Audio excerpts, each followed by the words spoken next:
2001 সালে এই জামাত ইসলামী আমাদের 2 জন মন্ত্রী 3টা মন্ত্রণালয় চালাইছে। শহীদ মৌলানা মতিউর রহমান নিজামী, আলী আহসান মাহমুদ।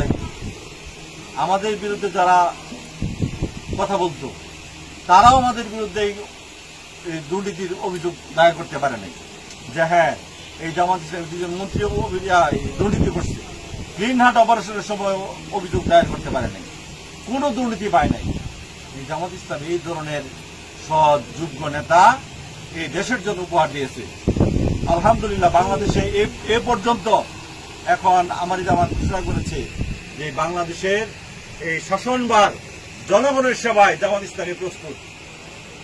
এখন যদি জনগণ যদি আমাদের পক্ষে রায় দেয় তাহলে এই দেশকে সুখী সমৃদ্ধ করার জন্য আমরা তৈরি আছি। এবং এই ব্যাপারে আপনাদের সহযোগিতা চাই, এই দোয়া চাই। আমরা এই দেশকে সুন্দরভাবে করতে চাই। আমরা আপনাদের প্রতি অনুরোধ করবো, আপনারা তো সব দলই দেখছেন, আপনাদের অনুরোধ হলো এখন আমাদেরকে দেখেন 5 বছর আমরা এই দেশকে সেবা করতে কতটুকু পারি, এরপরে তো আপনাদের সুযোগ আছে। আমি সবার কাছে এই আহ্বান জানাবো। আর পাশাপাশি আমরা এটাও বলি যে পুতুল আপনি বানাইছেন, পুতুলকে কিভাবে সাজাবেন এটা আপনি ভালো জানেন।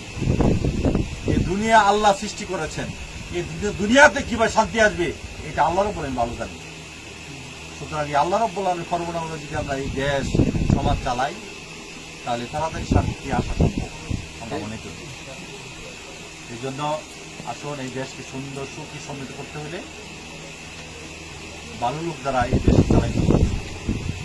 ভালো ক্ষুধাবিরু সৎ যোগ্য মেম্বার বানাইতে হবে, চেয়ারম্যান বানাইতে হবে, ইউনো বানাইতে হবে, এমপি বানাইতে হবে।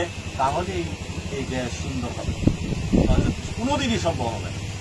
আমি আপনি যদি ওই জন্য ভালো লোক যদি রায় না দেয় এই দেশ কোনোদিনই ভালো হবে। সবাইকে সেই বিবেকের প্রতি সেই আহ্বান জানিয়ে সবার কাছে দোয়া চেয়ে আমার কথা শেষ। আসসালামু আলাইকুম ওয়া রাহমাতুল্লাহি ওয়া বারাকাতুহু।